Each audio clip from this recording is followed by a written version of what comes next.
Frankenstein, Dracula, werewolves, phantoms, zombies, gorgons, mad scientists, abominable snowmen. These are the monsters that they have created. Peter Cushing, Christopher Lee, Ingrid Pitt, Veronica Carson, Oliver Reed, Madeline Smith, Barbara Shelley, Michael Gow, Hazel Court, Bartine Beswick. These are the people that faced the horrors.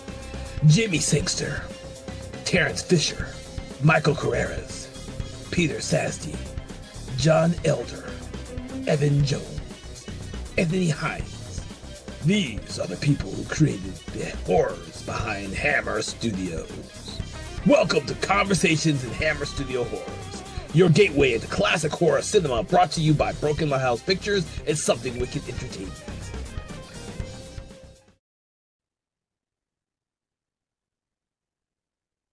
Hello everyone, and welcome to Conversations in Hammer Studio Horrors. I am your host, Kevin L. Powers. I'm also the owner, operator of Something Wicked Entertainment and Events, and I want to welcome you to our program today. Now, I really hope that you've been enjoying our program as we delve deep into everything that is Hammer Studios, because we have a lot of great things in store for you for the coming year. We are just getting started, and there are still plenty of great films for us to talk about. And talk about we will, because as I keep this show going the way it is, me and a special guest sit down and we discuss an individual film, and we kind of critique and analyze and have a really good conversation about it, just for your entertainment value. And before I get to the title of the film that we're going to be discussing today, I do want to get to my special guests, because they have been on this show very frequently, and they'll have a lot to say about the movie we are talking about today. And those special guests are Dave Watkins and Thomas Tinnerello. Thank you guys for joining us on the program today. Good to be here. It's good to be alive and not undead.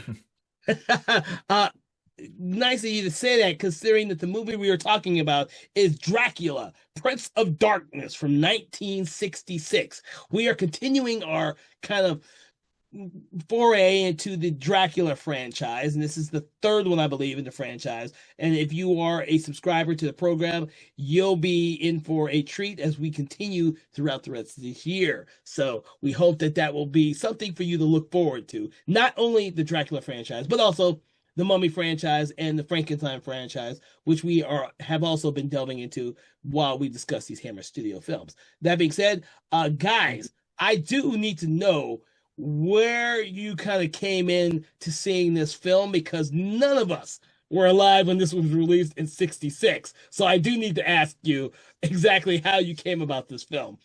Why don't you start, Dave?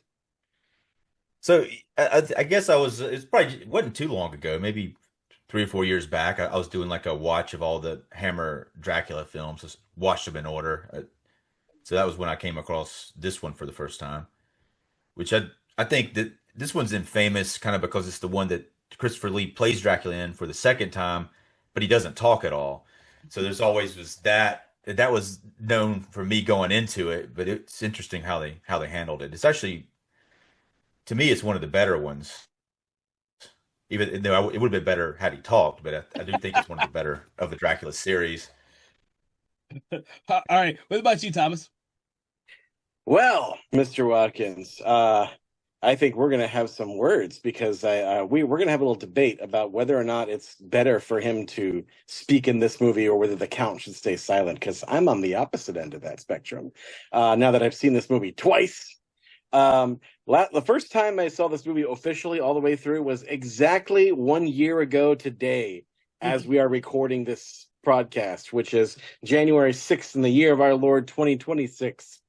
And according to my letterbox, the day that I first watched Dracula, Prince of Darkness on Blu-ray was January 6th, 2025. So it's been a year. I knew of its existence, though, because of James Rolfe's Cinemassacre reviews. He did a whole thing on Hammer Horrors, and he did the entire Dracula franchise, and he came to this one. So I saw clips of it and knew that this was the one where Dracula drowns. So, so that is, I mean, it's known for a lot of other things, and we'll get into that. But that's where I first came about this movie, and like I said, and we may have mentioned this before, but some of these movies are hard to stream, so I had to buy this thing on physical media, which I encourage you all, if you love these movies at all, you should do that too. Well, hopefully, the right now the best version of it out is a Blu-ray, but hopefully they'll do a new 4K transfer because it looks pretty good on Blu-ray, but I think I could see where it could be improved, especially if you look at what they did for Curse of Frankenstein and recently Scars of Dracula on 4K looks really, really awesome. Oh yeah. So Especially compared to I looked at the Blu-ray version from Scream Factory of Scars of Dracula and compared it's like night and day how much better it looks. Yeah, the print on this set, I got the Scream Factory version of Dracula Prince of Darkness. That's the best current version out. It is the best current version. Okay, well then that's believable. Having said all that though, it is depending on your setup, folks, and depending on what kind of TV you're watching it on. Even the restored American version of this, the US print, it's still got a lot of grain, a lot of scratches. It still could have used a bit more work. The thing about grain, you do have to be careful with that because if you clean it up too much, then you lose detail and it starts looking fake. Yeah. So I mean, it could use some, but there's definitely some shots in here that are very. It's not consistent with the grain. Where some shots have a lot of grain and some of them are fairly clean. So I guess that's when it really is distracting when it's like that much different. Yeah. And if you watch the UK version, there's less grain, but it's also a little bit more softer and a little bit more kind of hazy. Like there's some shots where the light comes off of people's shoulders and it looks kind of glowy because apparently they were going to just release this with just the US version, but they found another print of the original theatrical exhibition and they restored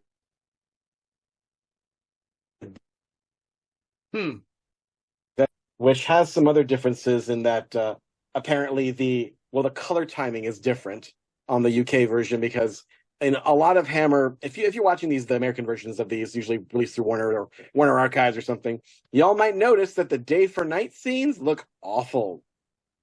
Right. That's Scars of Dracula though. That one was much improved compared to the Scream Factory one. You could, it was the one Studio Canal did the restoration and but this one actually I think on this one Dracula Prince of Darkness I don't think it looked too bad as far as the exterior night scenes. I thought they actually some of them looked like they may have been shot at night maybe. Well, the problem is that like the reason why most of them look awful is because when a lot of these movies came across the pond, the American distribution company and projectionists did not realize that the English prints were, for all the night stuff, they had a different filter to them.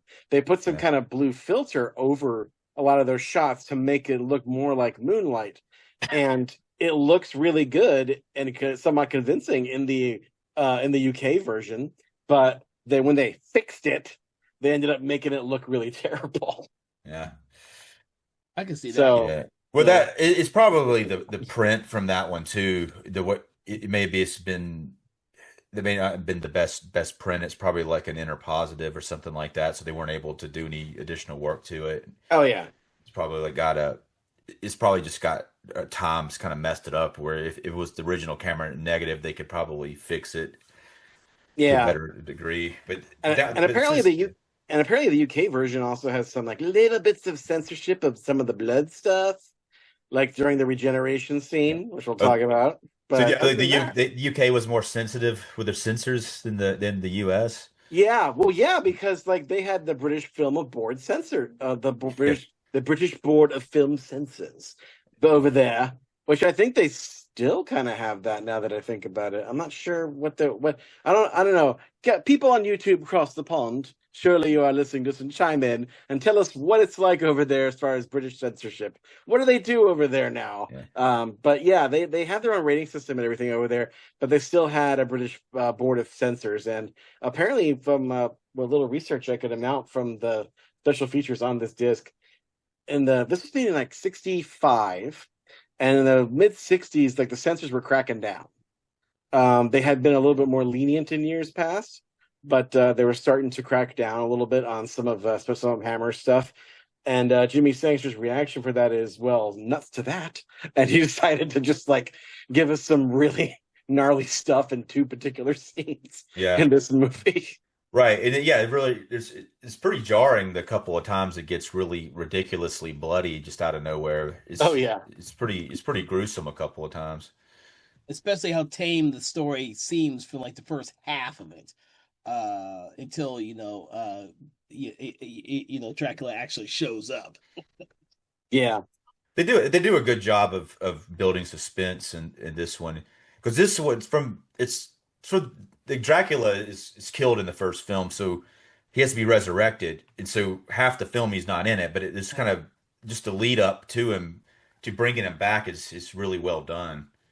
Oh So yeah. This is the first Dracula resurrection in the series. This sets the tone for all Yeah, the other ones to come. yeah, or it sets the formula, I guess, for that's the it. formula. I will agree with that But one.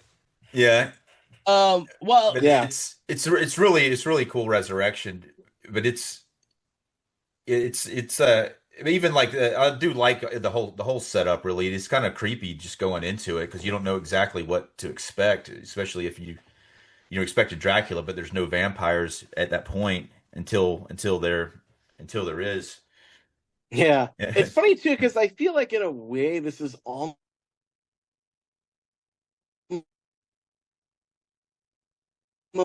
they kind of it's kind of a different approach to him as a character than it was in the first movie. It almost makes it feel like a bit of a reboot in a weird way. Like if you didn't have that clip Continuity. of the if Yeah. you did not have that clip from the first movie with Peter Cushing, probably still the best of the Hammer Draculas, and probably still the best Dracula death scene of all the Hammer Draculas. So technically, it's in this movie. So really, you get everything in this movie. mhm. But yeah, you see him have that climactic fight where Peter Cushing does the whole what I call the Peter Cushing cross, where you take anything and put it together, and like in this case, two candles, and Yeah. put it, and that becomes a cross, and that's enough to make Dracula go Right. and back off. That he Well, invented that. Peter Cushing yeah. legit invented that. So they have that Yeah. at the very beginning of this movie as like a recap, and they make it in this weird cameo too. This like effect Right. where it's like misty around Yeah. this like diamond frame, which they did that for practical reasons because apparently Horror of Dracula, as we know it here in the U.S., just regular old Dracula in the U.K. That movie was filmed at a different aspect ratio than this movie was. So they Right. did that to hide the Black the bars. disparity in the aspect ratio on the edges of Yeah. the frame. Yeah. Yeah. And I mean, it kind of works. It's a little off-putting, but it works, especially because you know that it is a continuity scene and that it's basically that being the case, it is fine that it looks different than the rest of the film. Yeah. And it It- goes on for a while. It shows a lot of the scene. well, you also Yeah. Probably a good like 4 or 5 minutes, maybe. you got to remember that the Yeah. second movie didn't have Dracula in it, so anyone coming to this new movie doesn't need to have seen the second film, and they can just go straight into this film because it just starts off with the ending of the very first film. Yeah. Yeah. And it gives you like one of the best scenes from the first film, as if to say, "Don't worry, we'll try and give you your Dracula. I just gotta wait for him a bit. Just remember, this is what you liked in the beginning." So, And it's a way so to like, put Peter Cushing in this one too, even though he's not really.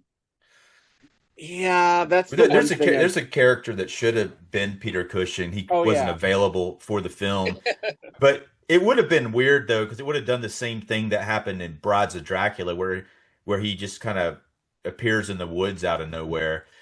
You oh know, yeah, but the exact same happens. The exact same thing happens in the Brides of Dracula. But Yeah. here this character was it Father Sandor. Falcor, Father Sandor, Sandor. Falcor. Father Sandor. I was And like, love that Falcor, wrong Yeah, movie, no, dude. yeah. I that's knew a it wasn't totally different Falcor. thing, and I like it. That's a totally different thing, and I like it better. Yeah, but it starts out with him though. If you can imagine, he's still pretty good. The guy playing Father Sandor's Andrew Keir, who Yeah. played Quartermass in the third Quartermass film, Quartermass in Oh, the that's Pit. right. Yeah, but he's pretty good. He's not Peter Cushing, but he does have a bit of a presence, and he's a big Yeah. dude. If he I were, like him in this film. I like him in this. yeah, same, Yeah, same. I feel like he's just good enough to be there in the Hall of Fame of vampire slayers. I mean, Peter Cushing is head and shoulders above everybody. His Van Helsing is up there. I would say Paul from any other Hammer thing, because there's every Paul other in almost Hammer every one of them. Yeah, has a Paul, but the Paul who's a vampire hunter, atheist, in the next movie, Dracula's Risen from the Grave. yeah. I feel like he's number two, but Father Sandor has a little bit more character than this guy. Father Sandor is this big, tall, brawny priest of indeterminate denomination, probably Catholic. I don't know, but he could be Eastern Orthodox. I'm not sure. But The first scene of the film is this town. They have this corpse of a young woman that they've brought out in the woods, and then they want to stake her. It's been 10 years since Dracula's killed, and then they're probably staking every body, anyone who dies mysteriously. They're like, we're just to be sure, we're gonna stake them. yeah, that's what Especially they're if it's a young saying. lady. Yeah, Especially if it's a young lady. I Yeah, get that especially. impression. And I don't know about you, but I was like taken aback too by how ridiculously poor her funeral is, because like they got her corpse on a stretcher. There's no coffin. There's nothing. It's just a stretcher. Like, how poor was this poor woman? She couldn't even afford a coffin. Her well, mom couldn't. yeah, Hammer couldn't afford a coffin.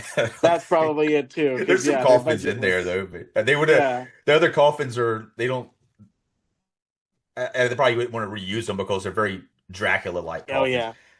But maybe it's just because this Well, isn't her funeral. This is her staking to yeah. make sure that she's gonna. Purification. But still, though, in these Hammer films, because later on when you see a vampire staked, nothing happens other than they die. So even if they staked her, still would have been able to tell if she was a vampire or not.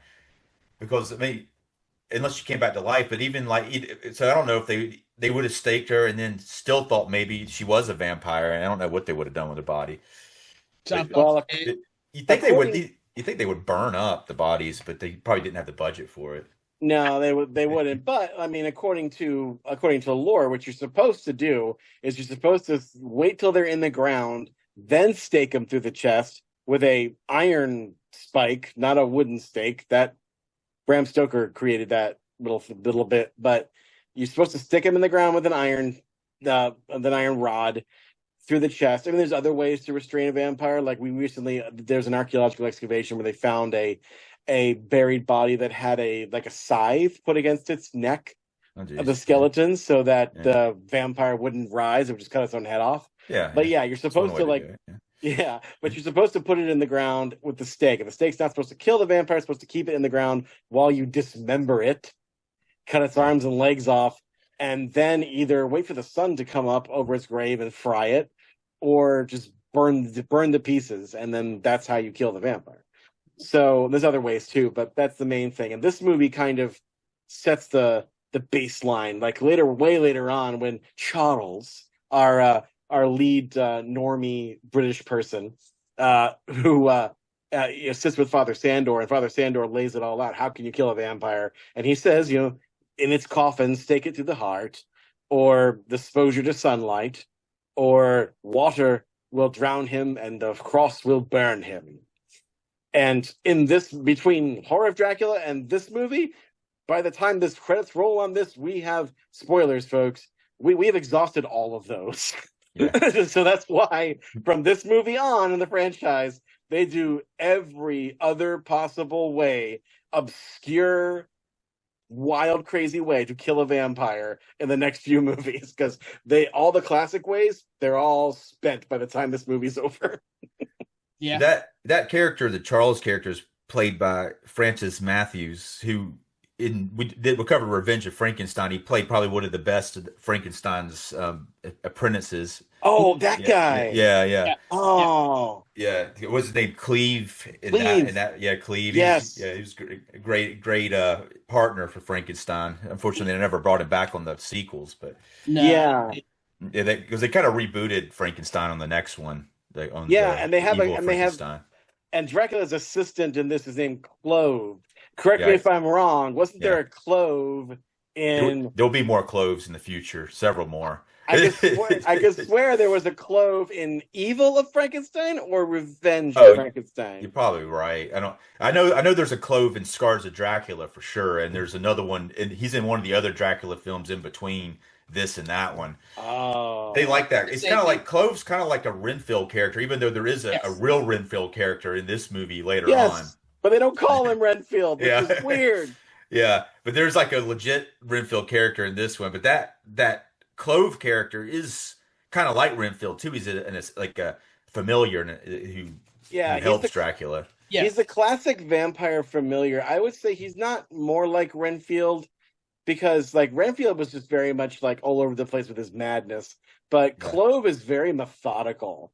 He's Yes. like Yeah. he's almost as scary as Dracula. In fact, the movie kind of builds him up Yeah. as like a vampiric presence because the very first time, like we're getting ahead of ourselves here, but basically this movie starts off as many Hammer horrors start off basically with two couples or more of British people, and it's always British people on holiday or on their honeymoon, or they're just traveling to expand their minds, and they just want to go see the Carpathian Mountains for reasons.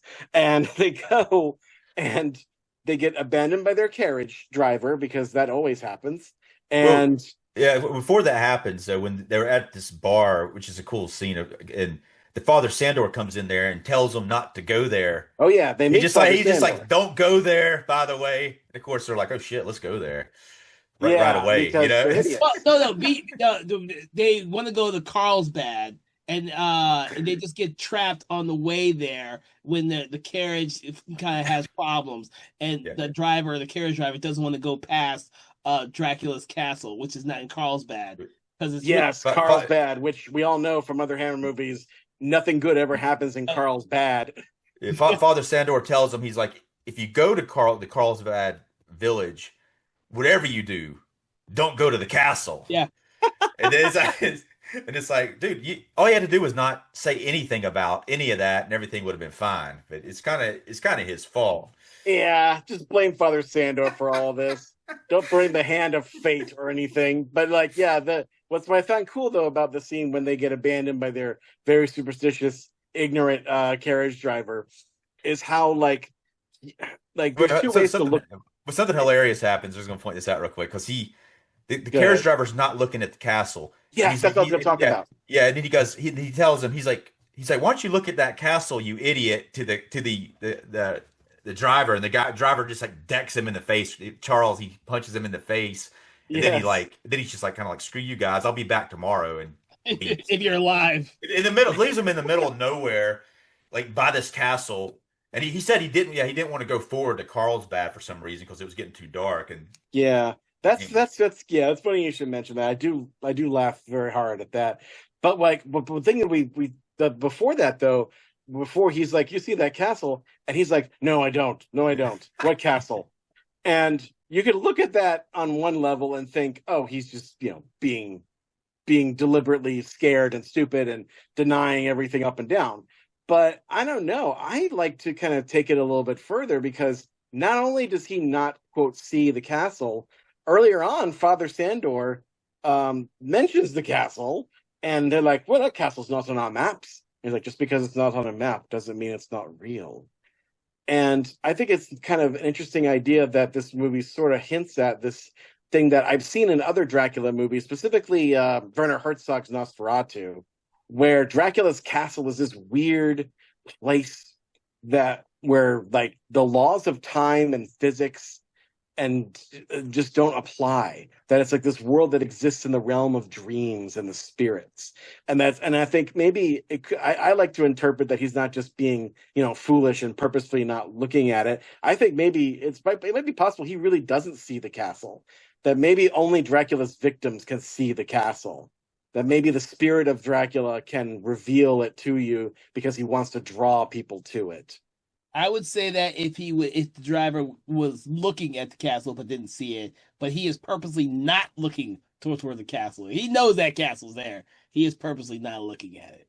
I Oh, think, don't yeah, spoil I my think fun, Kevin. yeah, I like the idea though, but I think if that idea was I mean, I do like the idea, but I do think if that was the case, they would have really played it up a little differently, maybe. Hmm. But I think the guy they're scared of the damn castle, like the Yeah, drivers and all that. They're it's Yeah, just superstitious. suspicious. But Yeah, of course, they got good cause to be scared of it. yeah. But it has been a 10-year period, and so over time, it's like people could have at that point they're thinking it is just superstitious yeah. and being overly cautious. But there, as it turns out, there is a good reason for it. Well, keep in mind that Sandor, when he shows up at the inn where our four wayward travelers are, he looks at all of the people there and kind of denounces all of them as superstitious.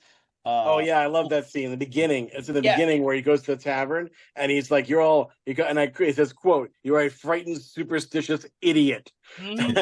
And he's like, "You're all thinking you're all putting garlic in the to get the boogeyman away. The boogeyman's been dead these 10 years." And he's just like, he seems like he's a skeptic, like up and down. Like there's no Dracula anymore. It's all gone. They're all dead. What are you barbarians doing, staking this poor woman's corpse? I'll take you. I'll run. I'll go to the bishop and just because the cleric in that their funeral was about to put a piece of wood through this poor lady's chest, and he's like, "I'm gonna go to the freaking bishop and tell him you're committing blasphemy, duder." So he Yeah. is just like up and down, like this isn't real anymore. It maybe was once upon a time. I wasn't there. Somebody else took care of that. He doesn't say that, but yeah, I would have loved to hear him say that or make some kind of passing reference to Van Helsing, which kind of makes me wonder where the heck is Van Helsing during all of this. He's on holiday somewhere else. He's on Yeah. hime. Maybe he was at the maybe I don't know Well, when. Was there any time frame in Brides of Dracula? I haven't seen that one. Like, was it expressed? Did it specifically say how long it had been since Dracula was it's dead in that probably not movie? long because this movie was made like 8 years after the first one. The second one with the Brides of Dracula was made like pretty much 2 years after the first one. So it probably took it in line of when it was made. It's probably 2 years, but it has been Mm. 10 years. There's no reason for Van Helsing just to hang around if there's nothing going on. I mean, there's probably other vampires in other places that he's maybe looking for. Oh man, what a cool idea that would have been for a series of spin-offs where Van Helsing goes to other countries and kills vampires there. Oh, that would have been fun. Well, Dang. Somebody needs to well, make a comic book series about that. I wouldn't be surprised if there already is one out there. I hope so. I would read it. Well, I Uh, will say this with our four characters, which is Charles, Alan, Helen, and Diana, uh, who are on vacation, and they're obviously richer than the people at the local town because they're spending money like it's no tomorrow at the inns. oh yes. I That like I like the establishment of Charles because when it starts out, he's got some kind of weird beer bong thing, Yeah, and they're trying to get him to chug this shit, and he's like he just can't accomplish it. But then he's like, all right, since I screwed that up, I'm just gonna buy everybody around in the whole place. So it kind of establishes him as that type of person, and his wife Diane's like kind of aggravated about it, yeah. and then Well, they're yeah, they mentioned I think it was the third time he'd done that where he paid for rounds for the entire bar. I was like, yeah. so, and yeah. he is acting like someone who's on holiday, a rich guy on holiday is what Yeah, he's so they acting. got some money if they're going to be throwing that around and Yeah, trying to Yeah. impress people too, I guess. Even yeah, though everybody there's kind of not really giving a shit too much. They're like, "Oh, thanks for the drink." Yeah. Yeah, He's a party boy. He's a yeah, party boy. But I think yeah, it's very cool that party boy. oh yeah, yeah. But isn't it funny though? And I didn't notice this until I watched the behind the scenes feature that his name is Charles and his wife's yeah. name is Diana, Yeah, and I noticed that too. Yeah, their last names are Kent, yeah, which is like the main like province or whatever in England. right. Kent. That's really bizarre, very coincidental, I think. But That is weird, isn't it? yeah, And yeah, they have more than one yeah, vehicle accident in yeah. this I think, thing. yeah, there was like one point in the movie when they actually say their names together, like Charles and Diana at one point, they say it, and I was like, holy shit. Bing! Yeah. Weird. Yeah. But That Well, is weird. but once they're stranded, it's kind of they're in the middle of nowhere. There's a hut there that they're like, okay, we can stay in that hut tonight, or we could go to the castle. And they all vote on the hut. But then the carriage, like a phantom carriage with nobody driving it, shows up, which is it's not presented that eerie, but that is a pretty eerie thing to happen. Yeah. Yeah, they could have used a little bit more atmosphere on that, but instead it plays a little more funny because it implies it doesn't imply there's anything really supernatural about the carriage itself, but these horses are super smart apparently. Like the horses know what to do because the Right. moment that the horses know how to get the people, and then once the people are their luggage loaded and everything's in there, as soon as they're marching forward, they turn around and they're like not doing anything after Charles keeps whipping him. It's like, no, turn around, I'm taking us to the castle. Well, I guess you've got the reins now. And he just gives up and lets them take him to the Yeah. castle. Right. So I Yeah. guess, Yeah. yeah, Dracula's got some Yeah. royal horses. Yeah. I think that's yeah, make a good point about it not being intentionally. It is an eerie situation, but the way that they make it really is kind of bright at that point in the film. Yes. It kind of doesn't seem like an alarming situation until they're brought to the castle. Even when they Yeah. get to the castle at that point, there's some stuff later in this movie that's really darkly lit that looks very atmospheric. But even when they get there, everything still looks fairly welcoming for Yeah. quite some Yeah. time. Yeah, Yeah. which if you think about it, now that you say that, like that's got to be that's not a budgetary thing. I mean, it could look like that, but I think that was intentional on Terence Fisher's part, the director, Yeah. because if you think about it, if you saw a weird like semi-transparent all carriage coming out of there, you wouldn't get on that bloody carriage. So like he's making it a little more inviting and naturalistic looking to justify their on the surface really dumb choices. Right. Yeah. And then they get there and the whole place is set up. There's like the dinner table set up. Everything looks really nice. It looks really kept up. Kept up. It's been 10 years since Dracula's been there, but everything's like I'm like the question is who's doing this? And of course we find out it's a servant, Clove. So something I was going to point out about the director of photography. So Jack Asher wasn't the director of photography on this one, but he was the director of photography on a lot of the earlier Hammer films. It's almost like they kicked him out by here. The last Hammer film he worked on was 1965, but in almost all of the original Hammer films from 1958 to 1960 on the setting up, he was the director of photography. And suddenly now we have like this Michael Reed who worked with Terence Fisher on The Gorgon before that, but it's kind of a different take. His lighting is a lot different than Jack Asher's lighting, and the way he shoots it too is different. You get a lot more coverage, a lot more different types of shots. Oh yeah, you know what? And that's something we have mentioned in the previous Dracula movies. Actually, you are absolutely right. I had forgotten about that. I didn't even think about that till now. But before we go on, I do want to mention the biggest thing about this film that I pulled from this, and it's the fact that this is the old dark house syndrome. This movie, where there are these wayward travelers onto some place and they get stranded and they end up going to the nearest house to find shelter, and of course everything that could possibly go wrong goes wrong when they go into that house. I don't think the first time I saw this, I actually picked up on that. It's only because when we rewatched it, I was like, oh shit, this is the old dark house with a fucking vampire. I didn't even pick up on that. But they do. I mean, they do a good job of distracting from that. They do, especially because the middle of it is that the first act isn't, and then the last act isn't. So it's kind of the middle of the film, and it's also established. It's not like random that they end up where they end up because they are kind of heading that way to begin with, and they're told about the castle, so they're looking for it. They're not looking for the castle. Remember, the castle doesn't exist on their map. They don't believe the castle exists. But they are looking. They do want to see it though. You might say the castle finds them. Yeah, that's why I was saying the castle finds them. That's much better.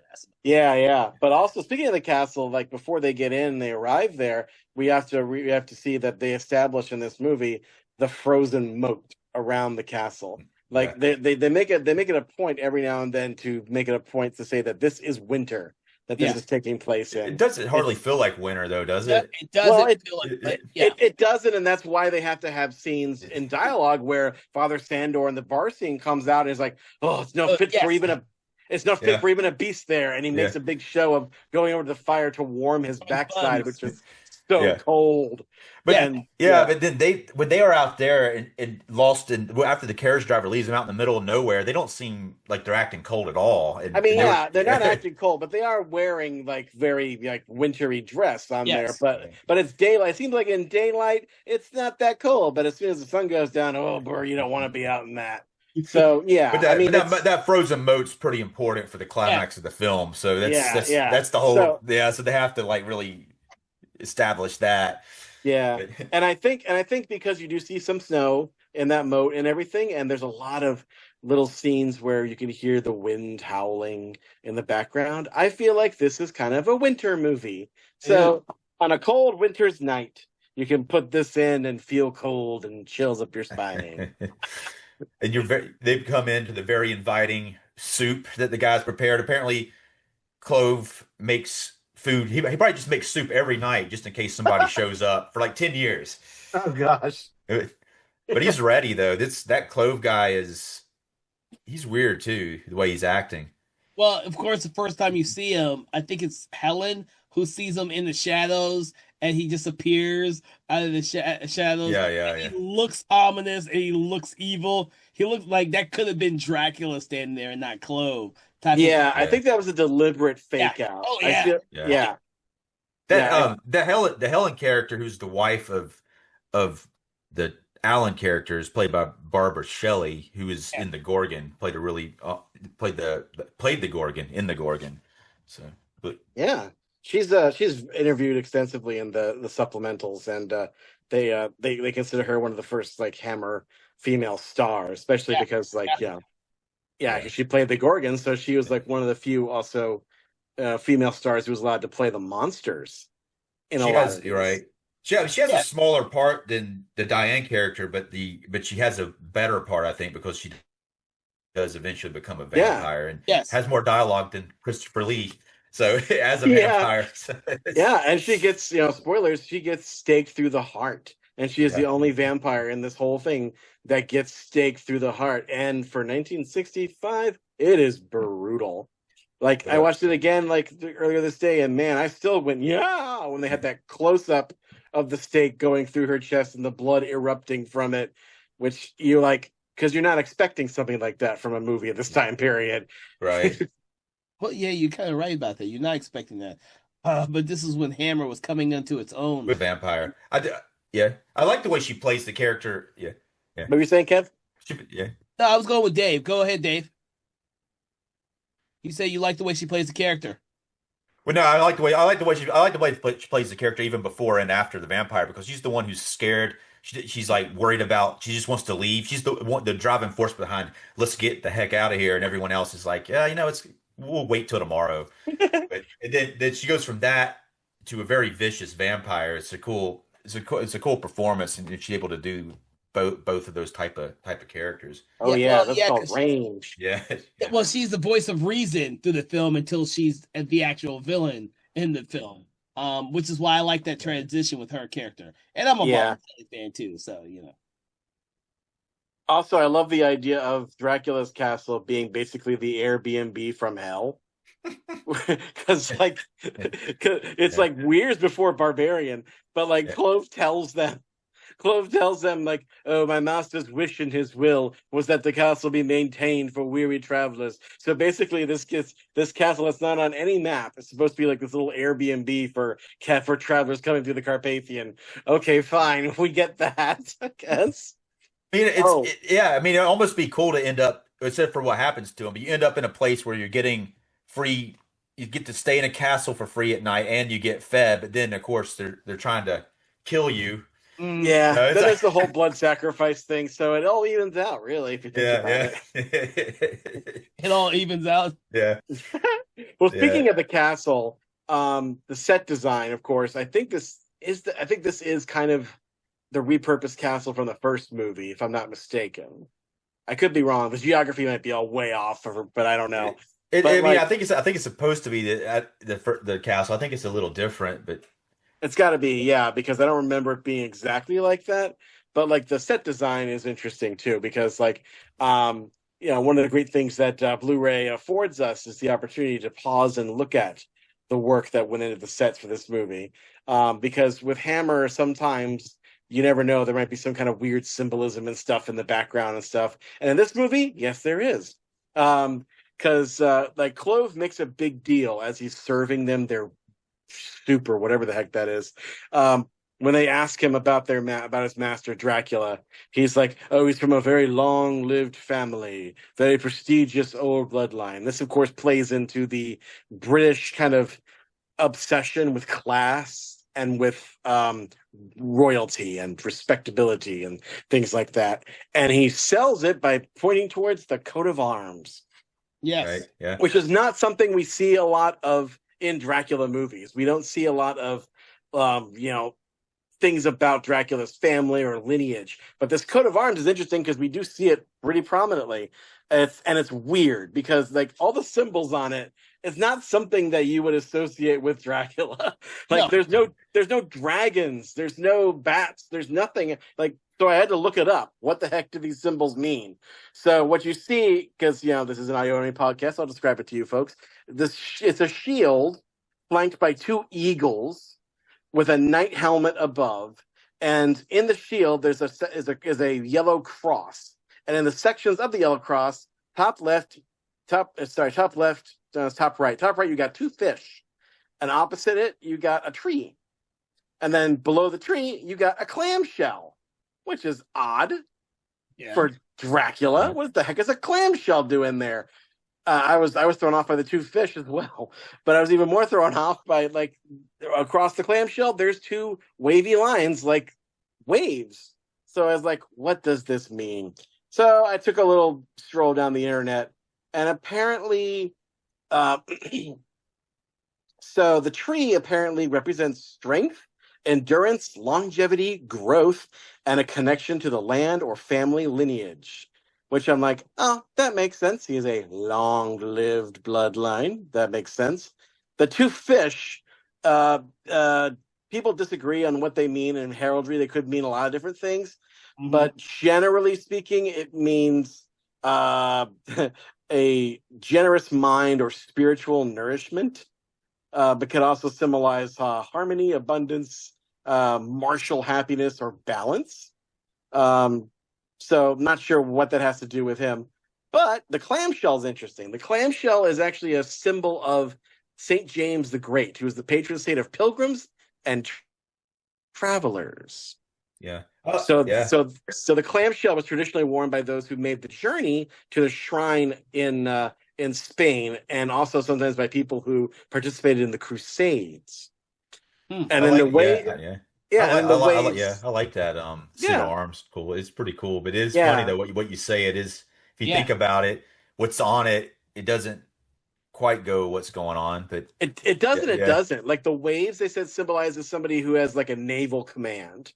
Yeah. So it's, I guess what they're trying to tell us is that Dracula's family is long lived, has connections to the Navy and the sea, and maybe fought in the Crusades, which we know for a fact that did happen, actually. The Dracula's family did fight in the Crusades. So there you go. That's what that means, folks.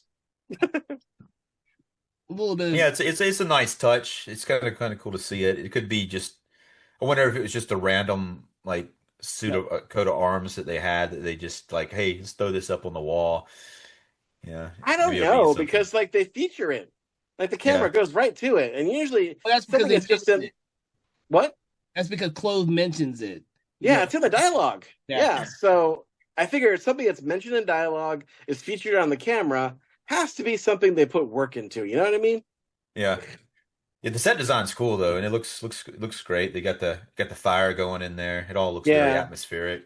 Very like in that part, it looks very inviting. But like it's interesting after it gets dark and they come back the second time. But before that happens, though, they do go to bed that night, and they go into separate rooms. Of course, like you got Charles and Diane in one room, and Helen and Alan in the other. And Helen's still freaking out. Yeah, there's such a contrast to those two people. Yeah, she's like freaking out. Yeah, wanting to leave, and Alan is he's just kind of like he just don't want to. He don't want to leave them. He knows if they leave, what are they going to do? They're going to be out in the dark at night in the winter. Yeah. Have to go stay in a hut that's going to be. But eventually something really weird happens. He hears something going on in the hall, and for some reason, Alan thinks it's a good idea to go investigate. And he looks out there and sees Clove dragging a trunk, and he's like, "All right." And instead This of was going back weird. in, yeah, instead of going back into the room and just like staying in the room, or even going and getting Charles, he's like, I'm going to go see what the hell Clove's up to with that trunk. But I mean, obviously, this is a script thing where you had to get him to the basement, but it is one that's one of the few things that in this movie that was like it's not enough motivation for him to go out there and do that the way that he does it. But it has to happen for the script to continue. Yeah. I think if they had made, and they kind of imply this, I think if they'd implied it a little bit more, I think it would have made a little bit more sense that he can't depend on Charles to be brave and investigate some of this because he's a party boy. And what's he probably doing there with his wife? I guarantee you they're doing, they're making some love in there. Because they're so horny for each other when they're on camera, and they're so happy and they're so and the contrast that with Alan and his wife, who are just like, she's like this close away from being like a spinster, and she's like, because she's got her hair up and everything. Total contrast to what she becomes as a vampire. But like he figures he's also the older brother. So he's probably thinking, I gotta take charge in this thing because this sounds like something spooky. I don't want to admit that it's something spooky, so I gotta take charge with this. So of course he's the one who gets. I thought he got hit on the head by Clove, but then I rewatched it and realized, oh no, poor guy gets stabbed in the back. Right. Dang. Yeah, he goes. There's like a big rug hanging or tapestry hanging on the wall, and he goes behind that down into like a layer where there's a crypt. Yep. And you say, it did look like I had to. The only reason you know that he got stabbed, he's holding a knife, but later on you do see a wound in his back, where it was hit. It's pretty, and that's probably it's fairly jarring and shocking what happens to him, and very very gory. A little upsetting. Yeah. Yeah. He was kind of like a pretty nice guy, really. He's a likable character. This is Terrence Fisher at his most Terrence Fisher-ish, apparently. Right. Because like Terrence Fisher is all about methodical and being very like exacting in every cut and every scene and everything, but also putting some kind of visceral violence up in your face at unexpected points. So for this one, this gives us our first Dracula resurrection scene. But people in 1965 didn't really know what this was. They thought he was putting a body on a crank, putting it above, hanging by his feet over this sarcophagi, and thought he's performing. Rick Clove is like taking off the shroud, going over to the little altar where he's got Dracula's ashes. He's performing this very ritualistically, as if it were some kind of like black mass. And again, set design in the background. I don't know if you noticed. There's a painting of Saint Anthony of the Desert getting tormented by demons, which is pretty gnarly. Yeah, and that sarcophagus looks really awesome. It's like almost looks like it's like a stone looking thing. And then Dracula's clothes are sitting on a chair in the room when he comes in there. You see they're separate. Just waiting for him. Yeah. But then when he hangs the body upside down, what becomes the gruesomest part, because you're thinking maybe the guy's just knocked out. You don't know for a fact he's dead, but then he slits his throat, and then a ridiculous amount of blood pours all over Dracula's ashes, and then I love they call it Kensington gore. They call it, and it's not like that really bright like we've seen before in some of the other Hammer Dracula movies. It actually looks a little closer to like real blood. It's a little brighter, but it's not like real like that extra bright one like that was used before. Yeah, it looks and it's like it just pours out, and then so much. Yeah. And it's like, wow, that guy, they really did it. They really did it to Alan there. They really Poor guy. I was like, poor guy. But we see that the resurrection is handled really good. The way it's like a lockdown camera shot, and we see a progression of it, and then eventually the fog, and then Dracula's hand comes out of that sarcophagus, and that right. And I love the layering effect that they do with the building of his body. Like he doesn't start off as a skeleton. He starts off as just like this kind of collection of like tendrilous, fibrous things. And then just builds more and more form of more tendrilous, fibrous things that may or may not be the circulatory system and a freaking nervous system. And it kind of reminded me of like Dr. Manhattan's like free floating circulatory system and nervous system in Watchmen. It kind of looks like that. And then eventually it becomes a human face, and we assume this naked Christopher Lee is laying in there. And it's pretty gnarly effect. It's let's see, I'm trying to remember. I think it's not my favorite resurrection. That's probably in Taste of Blood of Dracula, where he resurrects as a cocoon, and then the cocoon cracks and his face is inside it, and there's this like blood red eyes, coming out. That's pretty dope. Well, with this movie, his resurrection reminded me of how Frank is resurrected in Hellraiser. So yeah. Oh yes, yes, that's right. You know what? Yeah. So this is like 46 minutes into the film, and that's the first time we see Dracula in the movie. It's like 46 minutes into an hour and 30-minute film. Yeah, and Helen wakes up thinking, oh, we forgot to mention here how like there's a weird thing this movie does with Dracula's voice, because as we said before, Sir Christopher Lee does not speak in this movie, and we'll talk about the differing theories as to why, because there are contradictory accounts as to why. Right. Yeah. And we'll have to figure out which one. We'll settle it tonight, ladies and gentlemen. Which one is real? We're gonna get to the bottom of it tonight. I swear to you. Anyway, yeah. so I have a theory on it, but yeah. I can't wait to I can't wait to hear it. But anyway, yeah. So like, but Helen wakes up from a nightmare before her husband goes out and gets throat slit hostile style. She says, "Someone called me. I heard someone call my name." And later on, Renfield, quote unquote, Ludwig, I know he's freaking Renfield. He hears Dracula's voice too. You don't hear anything. You just hear him go, "Yes, master. Oh, yes, master," as if he's hearing a voice. Right. So I think that's really neat how, like, Dracula's like kind of communicates with his victims telepathically, and it kind of reminds me of this like creepypasta or Reddit story that was made into a story on the No Sleep podcast years ago. I listened to it, and it wasn't a vampire per se, but it was a vampiric kind of creature being that looked human, walked like a human, talked like a human, everything, but it didn't speak. But there was like the main character noticed that this person didn't speak, but everyone around the main character was talking to this person as if it was speaking. Yeah. Like the creature is able to like make people hallucinate a conversation with them. That like they're able to speak like directly into their minds and make them think that they're talking when they're really not. And I thought that is a really cool idea. And I think that's part of the reason why I think ultimately, I think it's better that he doesn't speak. I think it makes Dracula more terrifying in this. It makes him less human and therefore creepier. And also, I think the fact that he doesn't speak, I think, makes him a little more, in this movie, a little more believable as a Transylvanian nobleman, because he does not have the baritone British accent that Sir Christopher Lee's voice has. Okay. Instead, you can just imagine his real voice as being very, like Skarsgård's Nosferatu and Robert Eggers' Nosferatu, like something like that coming out of that mouth. I would believe that a lot more. So you can imagine it then in this movie. So I think it's a better choice, honestly.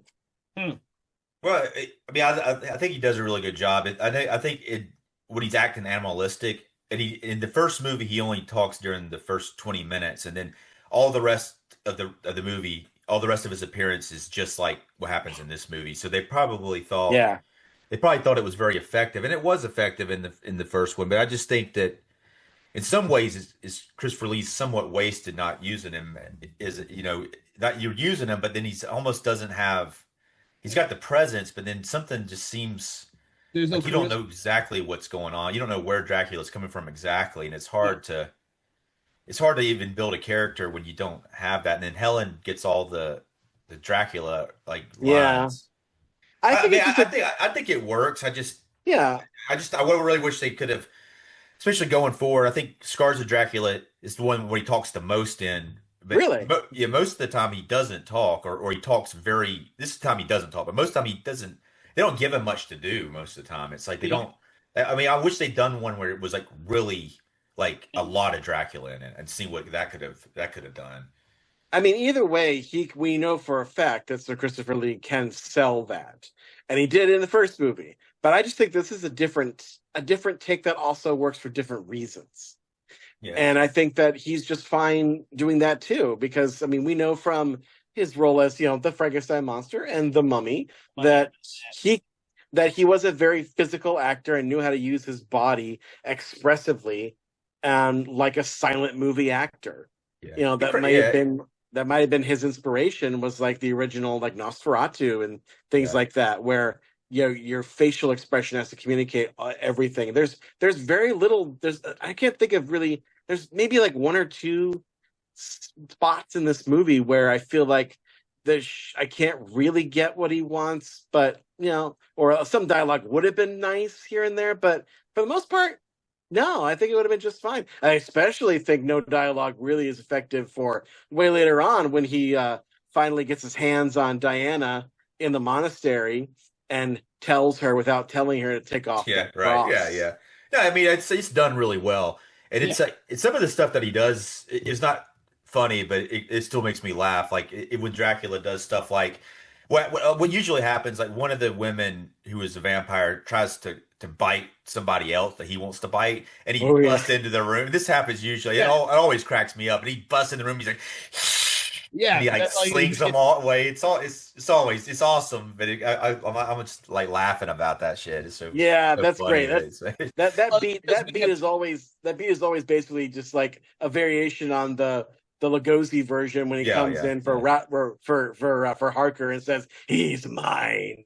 yeah, yeah. Right, right. That's pretty much what it is. But it's always something about it always cracks me up, and he's because very yeah, Christopher Lee is a tall yeah, actor, and yeah, he overpowers him just by his presence. Yet he says nothing. He hisses. yeah. He hisses and glowers a But lot. when he busts into the room when something like that's happening, it's like, holy shit, he's pissed off, you Oh yeah. Oh yeah. know. That is great. It's super cool. So yeah, so like there, might as well get into it now since we're into it. It's like there are some people who say that Sir Christopher Lee himself said that the reason why he doesn't say anything in this is supposedly dialogue was written for him, but he thought it was so stupid that he didn't say it. Yeah, He refused to say it, which I don't know. I want to believe him because I like him so much. God rest his soul. But Jimmy Sangster who wrote the dangum script, tells a different story. He says no, there never was ever any dialogue for Dracula in this movie. So Mr. Lee was misremembering it. So. Right. Well, so what was your theory? You said you had a theory. Yeah, I mean, I think you're leaning towards the same thing. That I mean, to me, the writer would know, but I think that I read something else somewhere. I don't know if this isn't verified, but apparently he was doing a trailer, like a trailer for this movie or for another Dracula film, and the dialogue was really bad. And that's probably what he remembers, the dialogue being bad. And then they ended up cutting it from the trailer, like Terrence Fisher did. And then so Terrence Fisher from then decided that he didn't need dialogue. So that's a possibility. But I think he misremembered it, and that would be the reason why he misremembered it, because there was some bad dialogue for like it was just some promotional thing. Yeah. It wasn't even ever written by the writer of the script. It was just like some idiot wrote it, you know? Yeah. Yeah. Yeah. and keep in mind that he does eventually play a shit ton of Dracula, so misremembering which Dracula that was in could very well be Yeah. viable. I mean, he's Yeah. played a Dracula in Yeah. other films. So. Right. Yeah. Yeah. But I mean, he does a great job not talking, and it is something to it, but it's, I still think that, I mean, I think it's fine that he doesn't talk. I think it's a pretty cool exercise, especially since he's only in the movie for half the movie. So, and by the time he shows up, you don't need the dialogue. It's I like to believe also that maybe, just maybe, let's maybe Alan's blood wasn't pure. Maybe the Yeah. resurrected body of Dracula that we got wasn't really like Dracula. This is like Dracula 2.0. Maybe he wasn't really fully, you know, Right. Yeah, that makes sense yeah, too. Yeah. yeah. Maybe his That vocal cords yeah. hadn't regrown back. Mm-mm. You know, Yeah. Yeah, he's very animalistic in this one. But Yes. this You think so about it, he's yeah, so animalistic in this one though compared yeah. to what he was in the first movie. So He does act like that in the second half of the first movie, but this one he's like always like that. always like that. yeah, But getting yeah. getting There's back to what happens next though, so this is like something that happens a lot in this movie. Like the Clove character comes in and he goes to Helen's room and somehow talks her into coming with him down to the basement. And several times Clove talks somebody into coming with him, and then that yeah. happens. It's, Yeah, I don't know how what kind of influence he possibly has because he's not a vampire. He doesn't have the human like hypnotism thing. but some People, of I it, I guess, mean, are yeah, just yeah, stupid. yeah. They come off kind of dumb sometimes, but they're also in a situation too where they don't have like a lot of other places to go. Yeah. Helen's in there. She never should have answered the door. She Yeah, had the door locked, and he said keep it locked. And then Clove of all people shows up, and like that's like, what is this guy doing here? He's like, oh, your husband's hurt. You need to come down or whatever. yeah. That one I was okay with a little bit. That she would follow him because she's already in a heightened emotional state. She's already like she's probably sleepy. It's God knows what time of night it is. So like that one I could almost buy. What I don't buy is later on when Clove goes to fetch Diana, who has the next day, which by the way, time does weird things in this movie because like after all that horror happened in the night and Diana and Alan have disappeared, Charles and I'm sorry, Helen and her husband have disappeared, but Charles and Diana wake up and they leave the castle Right. and they say, if I'm not mistaken, correct me guys if I'm wrong, they say that's about 2:30 in the afternoon. Yeah, And that then, always happens in these Dracula films. It's like all of a sudden out of nowhere the sun's down. well, not just this, but like, Yeah. okay, like put yourselves in the Why reality do you of this wait? world. Like it's 2:30 in the afternoon, you woke up and you find your brother is missing, your brother and your sister-in-law is gone. What did you do for like the 4 hours between like from like what are they just were they just making love like really loudly between like sunrise and freaking noon? Yeah. They just were so happy in their ardor of their love that they forgot to have breakfast. They didn't notice anything. Like Clove did Clove serve them breakfast and stuff? Like Breakfast. what the You would think, heck? yeah, you'd So think it'd be really hard to sleep under those circumstances too. It would be like once that sun came up, I would be up and like ready same. to go. Yeah, yeah, yeah. Those medieval beds were not Tempur-Pedic Yeah. mattresses, They even mentioned that in the movie that they're very uncomfortable and lumpy. Oh yeah. exactly. Exactly. So it makes zero sense. But anyway, what I was saying is what I don't get, where my suspension of disbelief ends, is where like Charles and Diana at 2:30 in the afternoon for reasons decide to leave the castle, and Charles is like, I'm gonna go back to the castle. Yeah. You're gonna stay here at this little rinky-dink cottage that we saw earlier in the movie. And wait for me. Well, because like there's a lot of things about getting Diana to be safe. They want to put her in a Yeah. safe spot. So Yeah. he's like, I'm gonna put you in the safe space that we know is not filled with anything dark or weird. And I'm gonna go back to the dark and weird castle to try and find our missing relatives.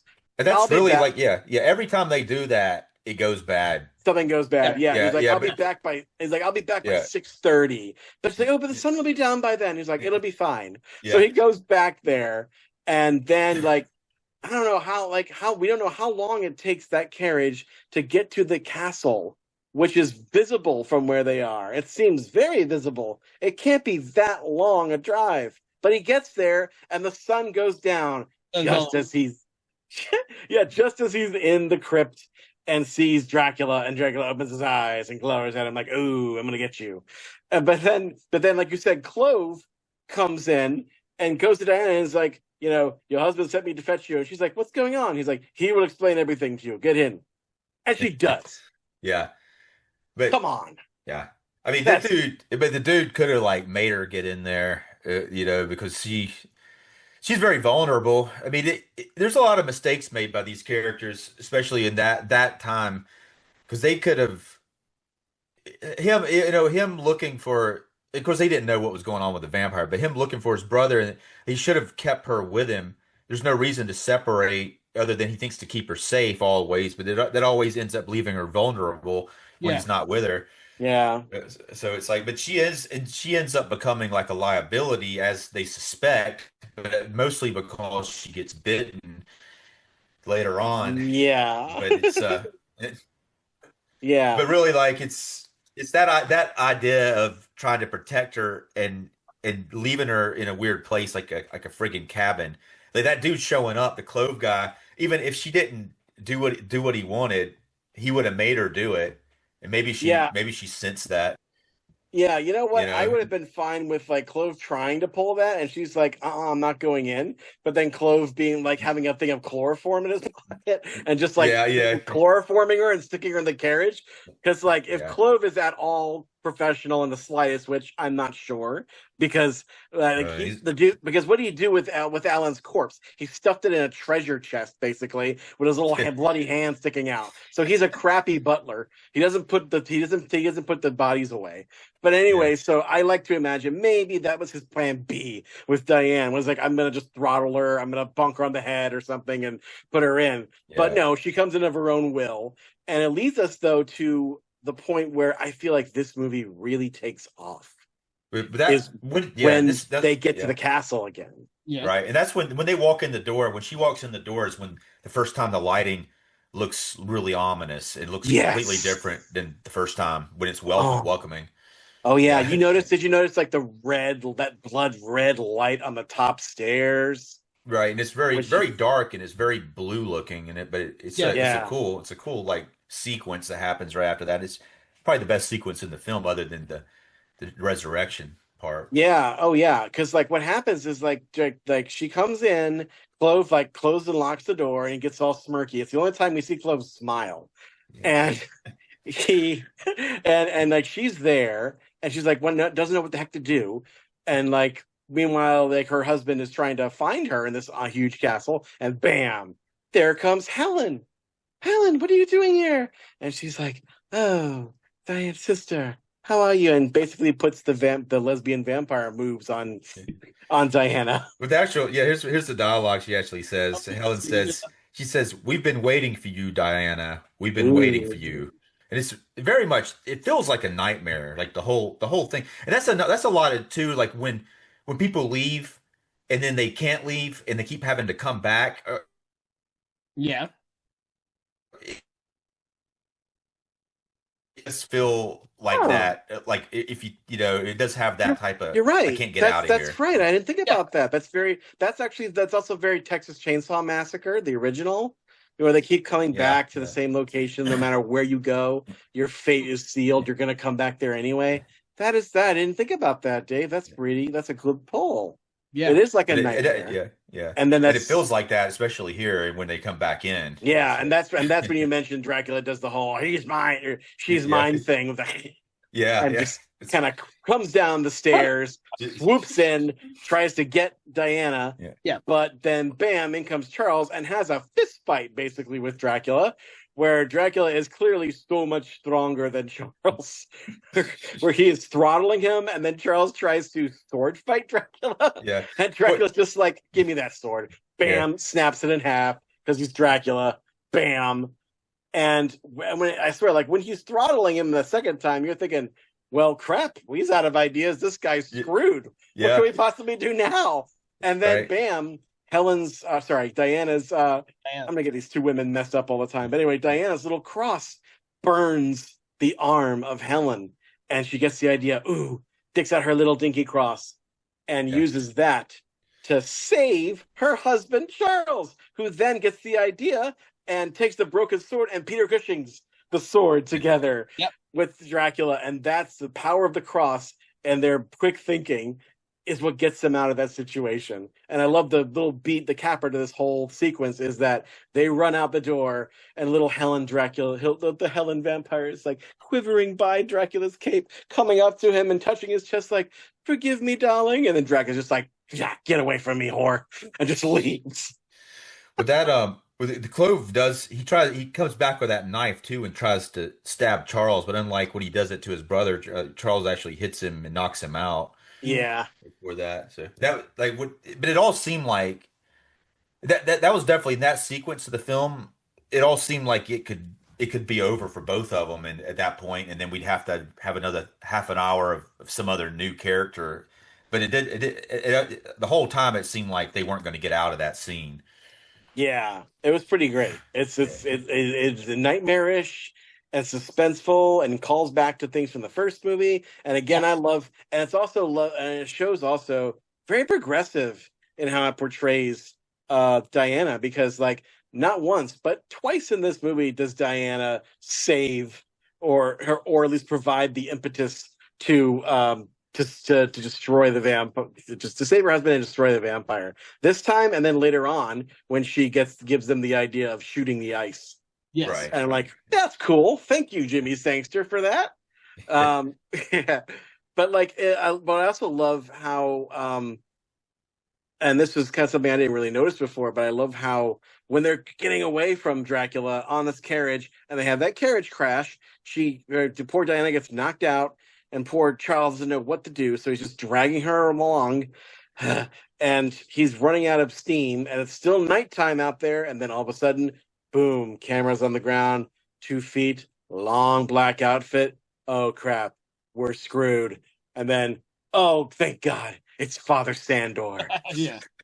Yeah, that's the part. That's very similar to Brides of Dracula when Van Helsing shows up for the first time in the film, where a very similar situation happened where they escape from the castle and then he ends up finding the main character and she's on the ground. Yeah. But it's a cool idea. It's also cool when that carriage breaks in half when they're driving it because it's a pretty cool stunt. Oh yeah, that's right. Yeah, I mean, stunts in this movie were weird too because like I think the scene where um Charles falls against the fireplace with real fire very close Yeah, by. yeah. Yeah, he wasn't supposed to do that. He was Oh, supposed to be the stunt guy, but he's like, "No, I'll do it. I could do it myself." And he did, and he was like, "I was very proud of myself that day," and because it hurt, but I still did it. yeah. He was pretty close to the fireplace when he throws him across the room. He did Oh yeah, land right in front He of it. could very Yeah, easily have gotten burned. That could have gone yeah. south way quickly. It would have just been a small burn. Come on now. He could still finish the film with just a small burn. Yeah, you don't see his shoulder ever. Yeah. But I guess it depends on if they're shooting chronologically or not. But Yeah. the last part of the film or the third act takes place at the monastery. Yes. In Klensburg. Yeah, Remember, yeah, geography is important in this part of the movie because otherwise, yeah. It's when pretty the far sun, away, right? yeah, because he says at the beginning of the movie, you should come to Klensburg, where my monastery is, where he implies that the people are much less superstitious and less Yeah. stupid. But how fun is that? You know, how fun is that for these guys who are all drinking at this bar to come to a monastery and hang out? You know, so Yeah. Well, like I said, we're not quite sure what Father Sandor's denomination is. Maybe he's Lutheran and he's got beer. Well, we do know he drinks though, because we do see him that's true. drink. He does come in there. Yeah, maybe that's what they do. Maybe they got wine there or something. Well, yeah, he's been drinking the sacramental wine, so Yeah. I guess he is Catholic. Like Friar Tuck, he just drinks. He's Yes. fine. Yeah, he drinks and he shoots deer Yes. because he's always got a gun. He is like the original gun-toting priest, but he never shoots people with it. But he's got a big old like rifle Yes. with him. But yeah, Father Sanborn is cool in that he takes them to Klensburg, and now he's fully convinced that Drac is back because he's listened to Charles's story by now. And like I said, this is where he lays down the rules, and this is how we're gonna figure out how to kill them. But he's also trying to create a nice little shelter for them because this is also where he establishes that garlic is not really going to work. The thing is, you cannot invite them in. A vampire has to be invited in by somebody inside. And this movie was made in 1965. Correct me if I'm wrong, guys. 66, but 66, right. Yeah. Correct me if I'm wrong, guys, but I'm thinking this might be the first time that idea was popularized. Because I don't think they mentioned that in Lugosi's Dracula. That you can't come in. Maybe not. Maybe I don't maybe think it was, so. Yeah. So I think this might be it. I think this Right. may be where that idea is not only mentioned, but they show it in practice. because like Diana's there laying convalescing whatever from her bump on her head, and that's when Helena takes a little rap at the door saying, "Let me in. It's fine now. I'm okay now. I'm away from him." Well, yeah, I mean, it's possible that the vampires have some kind of telepathic ability to trick people. Otherwise, like Diane's a real idiot, falling for stuff over and over again throughout the movie. But it's possible that the vampires have a like a coercion that they're able to use, Oh yeah, like I said, supernatural one. oh yeah, for sure. Like we know for a fact that Dracula hypnotizes people with his eyes. Yes. Yeah. We know that Dracula also like sends telepathic messages to his thralls or to people who he wants to be his thralls. He did it to Helen, and he definitely does it to Ludwig / Renfield. And audience, we only know this guy is a Renfield character because like we're introduced to him as like this guy who restores old books for the monastery, and he literally takes a fly, slaps it, puts it in a cup, Yeah. save it for later. But nope, here comes Father Sandberg. Oh, I got to eat it now. Yeah. And it's so far into the movie that this character is introduced, but it's a cool character. He's played by an actor named Thorley Walters, who was also in some of these other Hammer films. He was in Frankenstein Created Women, Frankenstein Oh, Must Be Destroyed. He plays pretty major characters in those, and apparently played Dr. Watson in Sherlock Holmes 4 different times in Oh. unrelated movies. One time with Christopher Lee was playing Sherlock Holmes. oh yeah, is that Hound of the Baskerville? No, it's not a Hammer movie. It's just I didn't write the name of it down, but he is Christopher Lee actually plays Sherlock Holmes. And Hound of the Baskervilles, Christopher Oh, Lee played a different character. He played like the guy who owned the estate. oh yeah, yeah, And yeah. Okay, that's yeah, A right. I long time forgot. since I've seen that one. yeah. But Yeah. he's not Watson or Holmes in that one. But he So gets pretty high billing though so for the that part means he that plays. both Peter Cushing and Christopher Lee have both played Sherlock Holmes. Yeah, Yes. Yeah. Yeah. yeah. But That's funny. yeah. But yeah, so like I think it's between Helen biting Diana's wrist, which I think also establishes something that they revisit in Kiss of the Vampire, that if you get a bite and if you burn it right after, you can avoid getting the vampire But curse. yeah, they established that in Brides of first one. Dracula. This is Van Helsing that's- gets bit, Van and then Helsing in the second movie, Brides of Dracula. yeah. Yeah, the same thing happens to the vampire hunter in Kiss of the Vampire, but I think he adds some holy water to it before he burns himself. But yeah, I think that is well, we can't wait till we get to that movie because woo, that movie. Yeah. But She's still so, yeah. she still seems to be a lot more susceptible than anyone else, even though like from that bite, I think it's still having some effect on her, even though she's not turning into a vampire. No. Yeah, it makes her, I think, maybe more susceptible to Dracula's vision, his hypnotic vision. Yeah. Which is the bloodshot eyes contacts that Sir Christopher Lee absolutely hated. Who hated him?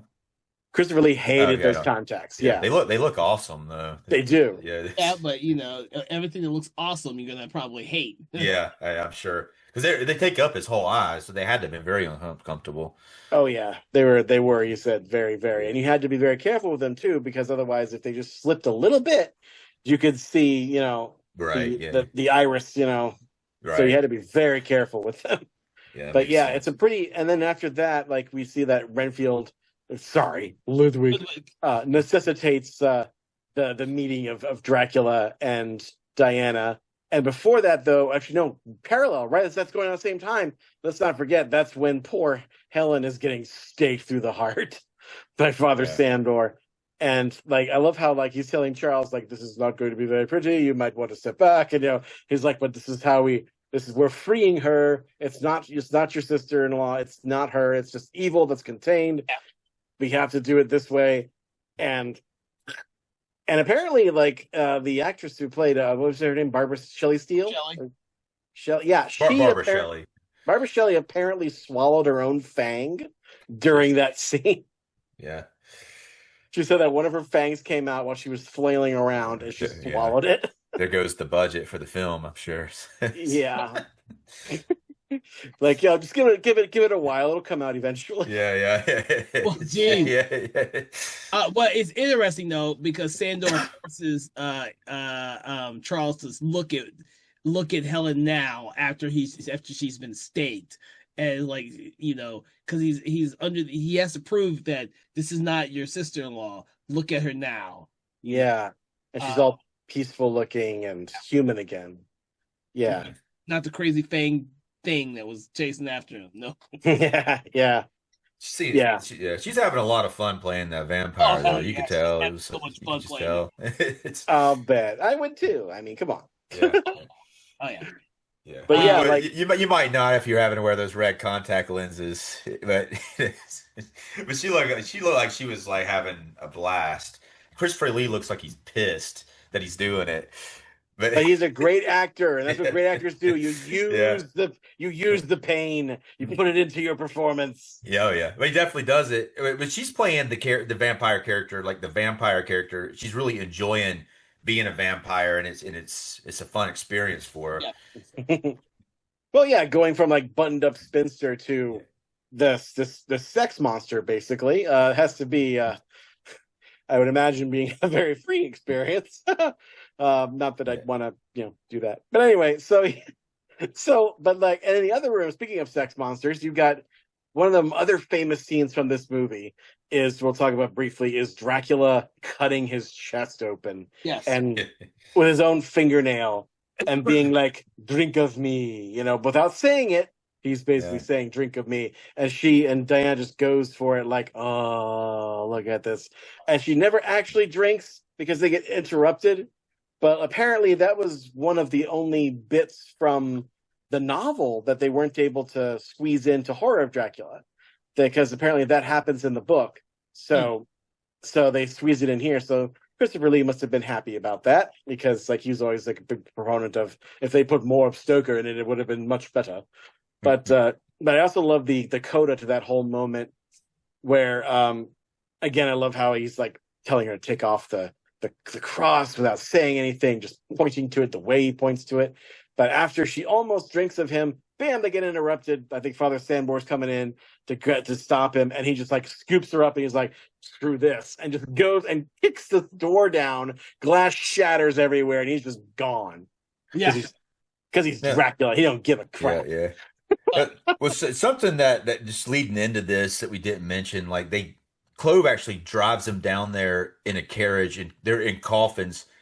This was a very risky operation for them, and it doesn't end well for them. But it was a very risky just to go down to the monastery and even try to do any of this. They should have been fleeing and getting the hell away. I think it's because Dracula really wanted Diana. He was so hungry for her. Well, that's the thing is you kind of wonder why he would be so hungry for her when he can have anyone he wants now that he's fucking resurrected. But it's part of the plot. That's a plot thing that forces the ending of the movie. Not so much like if you're Dracula and you just been resurrected, I don't think you care who you got. It could be an ego thing though, because they probably thought that they would be fine. But it is in the middle of daylight when you can't be out in the sunlight and then to risk it. Yeah. And then not be able to get back at night, which, because they get the coffins. So yeah. Actually, now that I think about it, it might make sense in a way if they're going back to the source material, because in Stoker's novel, there's a whole section that Van Helsing is explaining the physiology, the biology, and the psychology of vampires. And he says, I'm probably going to mangle this because I'm doing it straight from memory. It's not in my notes or anything. I just thought about this. But like, he says that vampires are basically stupid. Like he literally says that because their brains are so damaged by being dead and rotting, that their psychology is very childlike and animalistic and often doesn't make any sense to us humans. So that's maybe that's what it is that his brain is so damaged from being resurrected by poor, freaking Alan's blood that probably wasn't very good to begin with. That he's just being a vampire, making completely like wrong-headed decisions that are just based on like libido and ego. So yeah, Yeah, actually, it would make sense that does sound like something Dracula would do. Yeah. Dracula needs to live off of AB positive blood, not O blood. Oh no, I guess another convenient thing that happens that we could probably come up with an explanation for as well. But they get down to the monastery during the daylight. Clove shows up there with the coffins, and he's like, "Hey, I need shelter for the night." And they're like, "We've been told not to let anybody else in." And then instead of telling Father Sandor that they're there, they forget about it, and they just let him hang out. They're like, "Oh yeah, you can hang out. We'll bring you some food." Yeah. Yeah, I but mean, Sandor even like yells at the guy later. Why didn't you tell me about yeah. this? I mean, what? That's a pretty bad operation there too. That Sandor's like monastery guys. They had one job: make sure nobody comes who's not normally there, and he can't even Yeah. handle it. Yeah. That's Yeah. because they always let everybody in. But but in this situation where it's like a life and death like situation where like it'd be very important to Not let let anybody know of anything going on. It's like everybody needs to be on the same don't invite page. anyone in. Yeah. Yeah. Or if someone's just hanging out there in front of the door, you might want to let people know about it, you know? Yeah. Yeah. Especially if they have a rather large carriage that could carry two big coffins. Oh my god. Which, by the way, speaking of those coffins, I mean, I have to say, like, when we're getting into the home stretch of this movie here, folks. I promise, if y'all out there, if you're still listening to us and you're bored, I'm sorry, you wasted your life. Go just listen to something else. But if you're, but yeah, we're coming to the end of this movie here, and actually, I do like how, like, when Diana gets kidnapped by Dracula, and they go, and they're like going from Klensburg to Carlsbad to the freaking to the castle, and like that time difference, I do believe, because they did say it was like a day's journey from there to the castle. So they're chasing Dracula, and I do believe it when they get there, the sun is setting. That makes sense. What doesn't make sense is the couple of time weird things that they did earlier, and like they still do that in vampire movies today. Like I was watching Robert Eggers' Nosferatu. They did the same dang crap at the end of that movie, so that ticked me off a little bit. But in an otherwise very good movie. But anyway, one hilarious moment that happens, unintentional hilarious moment. Like they're starting off, like Sandor and Charles are sitting on her horses, and they're like, "Will we be in time?" And the other guy's like, "We gotta be." And they're just standing there. Like, why would they be having a conversation? They should have just got on the horses and gone. But they're like going to talk about whether they'll get there in time or not. But I mean, it's funny, yeah. But I mean, to their credit, they do cut through open country. Yeah. It's like, well, basically they do a Western thing, like we'll head them off at the path. Yeah. Yeah, they're like, I know a shortcut. We can cut them off, and then they do. Yes. And then they shoot the guy. Was the Clove guy? They shoot him, and then the horses do what the horses do best, and just go back they to just go ahead and drive the carriage without him. Yeah. I love that. I actually like that. I thought that was hilarious. Because it reminded me of if they had kept the black horses like they did the first time the horses wouldn't go by themselves, that would have been added a little bit more touch to it. But they changed from the black horses to the white horses. Oh, they're different horses. Yeah. Oh wow, I didn't notice that. Yeah, I know. Because I was hoping that'd be the black horses again, but then I was like, well, these are two white horses. It's very, very different. Oh, the horses are probably all related, though. Well, well, the thing is, they gotta make sure that these are the good black horses that know what they're doing, because the white horses actually do a little crash as they get to the castle, allowing for one of the coffins to slide out the back. Yeah. Those white horses they can't handle anything. Yeah. Oh, and I love how since the two coffins look identical, and the one slides out into the ice. And they have minutes, not even, before the sun goes down. I thought, oh wow, how tense must it be? They could have milked the tension a little bit in that sequence, because it's like you've got a 50-50 shot here. One of these coffins has got Dracula, and one of these coffins has got your wife in it. Which one are you going to go for? And then Sandor, thankfully, 50-50 is always good odds, so they go right for the carriage one. And thank God, it just so happens to have Diana in it. Can you imagine how much worse it would have been if they had Dracula in it? But They anyway, might have been able to stake him because I think they had like 30 seconds before the sun went Yeah, down. So, yeah, 30 seconds. They would have been able to stake him right there. Sandor would have been with him. but Instead, Sandor stays up there with with yeah, Diana. well, he tells her to Diana. protect Diana again. He's like, "Stay up there and protect her." Yeah, You know, it's, I'm gonna be macho and go and kill Dracula myself. yeah, which is so funny to me because I was like, really? Because Sandor is the one who usually does this stuff. But okay, buddy, yeah. Yeah, you have to have your moment. You have to have your moment. It's all good. yeah, Sandor's like, "All right, I'm cool with that. I'm kind of tired from riding out here." So, yeah. He's got his gun, but he's like, I can't use it to shoot people because I'm a priest. Also, he says the gun yeah, won't do any good because you can't shoot a vampire. It does nothing. But yeah. but that is when, of course, Diane takes the gun and shoots at him anyway, and that's when they get the idea. Oh, you shoot the ice, the running water under the moat. We can kill Dracula that way, and that's when Father Sinner wrests it from her. Yes. Which rude. Yeah. He No. should've just He just takes it straight from her.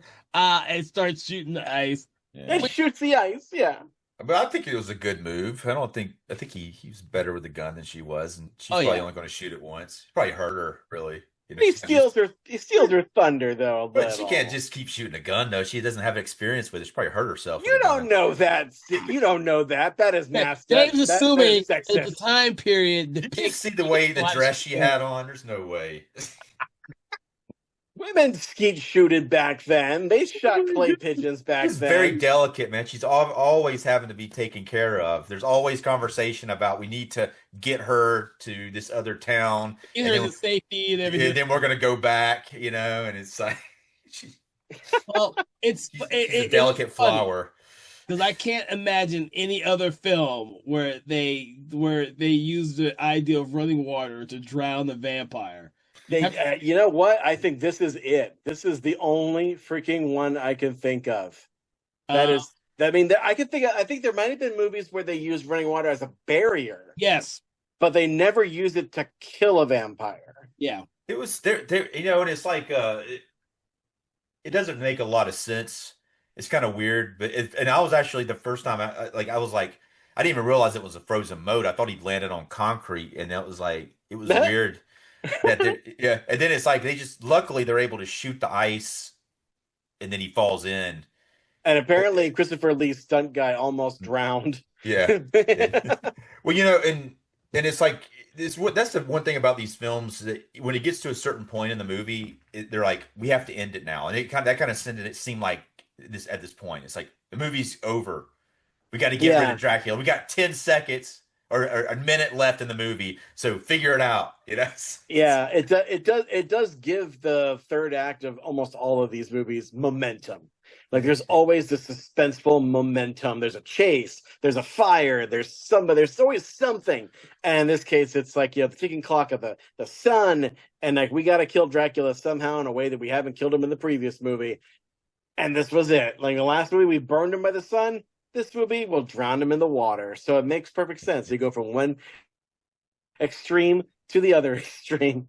I mean, it's not my favorite way they kill him. That would probably be getting impaled on a giant cross in Dracula's Risen from the Grave, because that was pretty gnarly. Yeah. I mean, can you drown Dracula though? Is that something that can even I be think accomplished? If I'm gonna speculate here, I'm gonna try to figure it out, because I don't think he needs to breathe, because obviously he's undead. So I think what it is like, I don't think it's a oh gosh, yeah, it really, maybe he's just I mean, obviously he comes back in the next one and he's just frozen under there. he's and he frozen, can't get out but yeah, no, frozen. it's the water. The water's supposed to drown him. So I think what it really is like, it's like this thing where like a corpse. Well, do corpses float or sink? I think most of the time they float, so that doesn't make any sense either. Like on floaters. Well, he is floating though, because you see the last shot is like his face under the ice. Yeah, He's so floating. I think what it is like, it's this thing. I'm sure it's rooted in some kind of weird superstition or some kind of alchemical thing that would have made sense to people back then. But like through our scientific idea, like, oh, you know what? It's like the only version of literature or anything that had made any sense to me, whatever, I think there was a game, like an RPG that I played years ago. It wasn't Dungeons and Dragons, it was something else, where they had that law for vampires, but what it is like running water is like acid to them, basically. Okay. So And that running if they water. go in running water, it will just tear off all their flesh from their bones with the current, and there'll be nothing left of them. Which would be, by the way, future filmmakers out there, if you're going to do drowning death of a vampire, do it that way, because we've never seen that. That sounds cool. But, so yeah, that would make sense. Yeah, But that's not what happens. You'd have I to think- establish it though, and when the priest or whatever is talking about the rules, it should have been one of the rules. The only other way to kill him is to throw him into running water Well, he does under say, a block of He ice. does say something. It's glossed over early. He Yeah. does. yeah, He he does does mention say, it? Okay. he does say water will drown him, the cross will burn him. Oh, God, Yeah. I didn't realize that. Yeah, I missed So that part. so yeah, I mean, he says drown, so it implies that he needs to breathe somehow. You know what? All right. Here's my theory. Okay. I got two theories. Either A, the water doesn't actually kill him. It just kind of puts him in a stasis mode. Right. I think that's what happens. It's Yeah. painful, obviously, because you look at Christopher Lee's face and he is screaming. He is in pain. So whatever the process is painful. It's like, Han Solo and Carbonite. It's painful. So it's either like a coma preservation thing, where like if the next movie did not happen, he'd still be under the ice for God knows how long, or until the ice thawed. Well, even if the ice thawed, the river would still be running, so he'd still be floating around in there, like Jason Voorhees at the end of all the Friday the 13th movies where he gets drowned. So that could be a thing. Yeah, because Jason gets, his undoing is water too. So there's that theory. Another theory I have is that he doesn't breathe, but he needs to drink blood in order to survive. Yeah. So technically, if water comes into his body and his lungs fill up with water, then basically it's completely destroying his system that needs blood to survive. So instead of blood, he's getting water. So the whole system just shuts down. He's not getting any nourishment, so he's effectively dead at that point. Yeah, and then both of those make sense. I guess. Kind of. Yeah. I mean, it clearly happens. I think that, like you say, he is frozen in carbonite. They get him out in the next movie.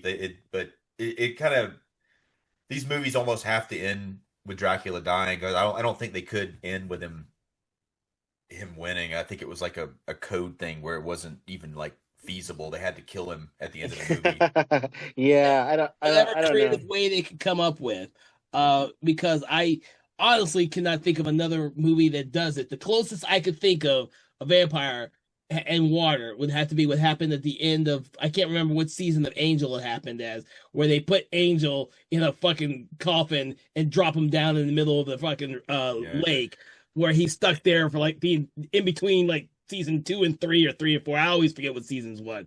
Oh, Yeah. wow. That was on Buffy though, right? Or was that actually on That's Angel's show. That was an That Angel was show. Angel. And a Yeah. spinoff. Yeah. I remember Yeah. that show. That was a good Yeah. I mean, but he's obviously in every episode of that show. It was brief. Yeah. Yeah, well, yeah, it was during the. It was Right. like the cliffhanger. But it causes me to wonder with this Yeah, whole. yeah, I got you. I remember. Yeah. Yeah. But the whole like the way they kill him with ice and water, and the way that by the way, it's like lovely. And the last shot of this movie is this really kind of eerie, disturbing little image of just like seeing Dracula's face and through the ice, thinking and kind of bobbing in there, and then the blood red credits come over that. It's just like, ugh. Yeah. It's pretty wild. But yeah, it makes me wonder though, with our gun-toting priest and the way that they kill him in this, how much better would it have been if Father Sandor was played by a time-traveling Arnold Schwarzenegger and had the nice little zinger at the end? Now, I'll tell you, I had very little time to prepare for this, Kev, and I was gonna do some bit that was unique to this show as opposed to our flagship podcast. Like I was trying to do something where a thing called "Let's give Sir Lee some lines," but because he doesn't get any in this movie. But then I realized the more I thought about it, unlike Mr. Watkins here, I believe that it's better that he doesn't have lines in this movie. So Okay. sorry, Mr. Christopher Lee, if you can hear us. I'm sorry, you should not have had lines in this movie. It's better off without it. But what would have been cool is if Father Sandor had a line here when he's blasting that ice with that gun, with that I don't even know what kind of gun that is. But anyway, it's cool, and it would have been so much cooler if Arnold Schwarzenegger had his alternators. And here we go. We got 4 of them, ladies and gentlemen. 4, okay. And here they go. I'm not sure how good any of these are, but we'll give it a go. Number 1. Sucks to be you, Count, because bats don't swim. Okay. Number 2. I guess he needed to cool off forever. That sounds like something he'd say in Batman and Robin. Yeah. Go ahead. Oh, the alternative to that alternative was, hey, Dracula, chill. Number 3. And this kind of leads into what we were talking about earlier, about the theories about white water. Number 3. I know you like sucking blood. Let's see how you like sucking water. Oh, And not just water, but really stinky water, too. it's only been there for a little while. Okay. Finally, number 4. You were the Prince of Darkness. Now you're the Prince of the Ice Hole. We probably need to go back to the drawing board for some of these. Hey, I had very little time. To prepare. I thought at least 2 of them were solid. There you go. Yeah. That's why 4 is good, because you Yeah. got 2 good ones, 2 not so good ones. Yeah. I think that's good odds. Oh, Jesus. Yeah. All right, gentlemen, it's come that time. I want to thank you both for joining me on this conversation in which we talked about Dracula, Prince of Darkness. What we love to do for everyone listening to the podcast is we love to rate the movies. Now, what we do different than other people is that we rate it from 1 to 5, but we kind of pull something from the film, whether it be an object, a quote, something that was done and said in the film, as our means for voting on the film. And that means that 1 is poor, horrible, and 5 is amazing and excellent. Where on the spectrum do you place this film, and what object are you going to use? And let's start off with you, Dave. So I'm going to use a phantom carriage with the black horses. I'm going to give it 4 out of 5. 4 out of 5. Okay. What about you, Thomas? Oh, there's so many things to choose from in this movie. I was thinking almost about taking, like, for me, like the most memorable, like, single image would be, like, one of the bloody nipple of Sir Christopher Lee as he pulls his shirt and cuts himself. So I thought, oh, that would be nice on a wall somewhere, like one blood, like, something bloody nipples out of 5. I thought about that, but then I thought better of it and realized that, this movie is known as the movie where Dracula dies by water. So I think instead I will go a little more G-rated than the bloody nipple. And maybe you'll do the bloody nipple, Kevin, but I'm going to do the icy moat. So I'm going to say 3 cold, filthy, watered, icy moats. Oh, no, sorry, 3.5 icy moats out of 5. Because it's good. Yeah. It's good. I mean, it's not as good as Horror of Dracula, but it is. I think it may have been Mark Gatiss or some great British director or writer said that it may not be the best Hammer, but it is the most Hammer. It is the most. It's got the most tropes of Hammer. It's got the most feeling of a Hammer movie. It's got all of the things. Yeah, Hammer actually, yeah. has. I mean, I think it's like it's the plot is a lot more straightforward than a lot of them too. It's really it goes really, I think the script is really well paced. My alternative to the Phantom Carriage Horses was the beer bong from the beginning with the dark beer in it. But Well, I was going to use the bare-chested Christopher Lee as he slits his chest for Diana, but you already kind of ruined that one. So I'm going to give it 4 knife wounds in the back because that's how I feel because you stole my thunder. It didn't even use it on top of stealing it. The thing is, for me, like I see a lot of parallels with the old dark house kind of trope. And I actually like the fact that it takes a while for us to see Dracula.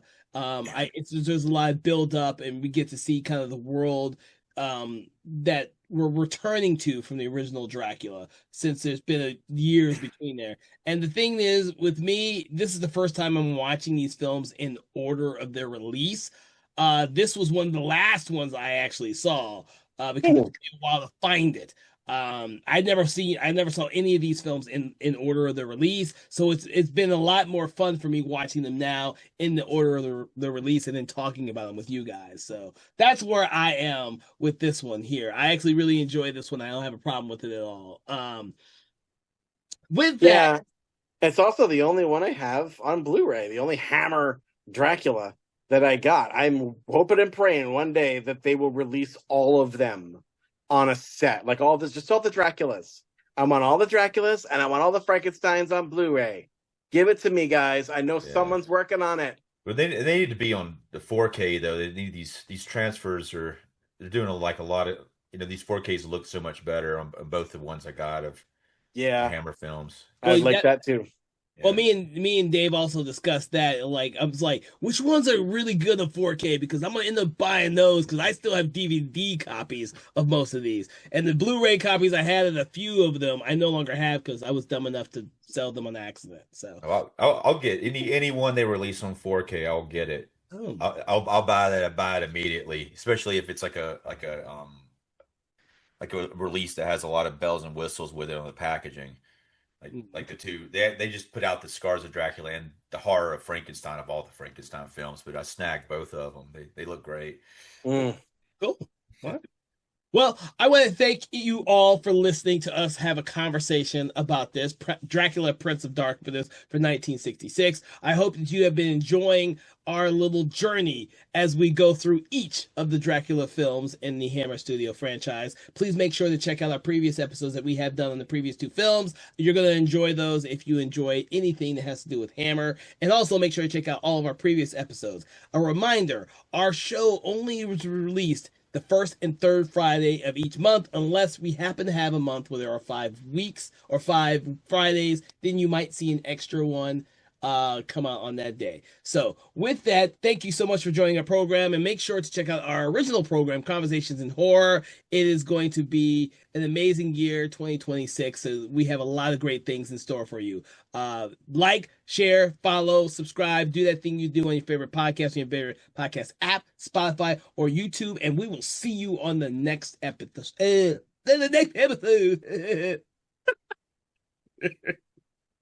Nipple.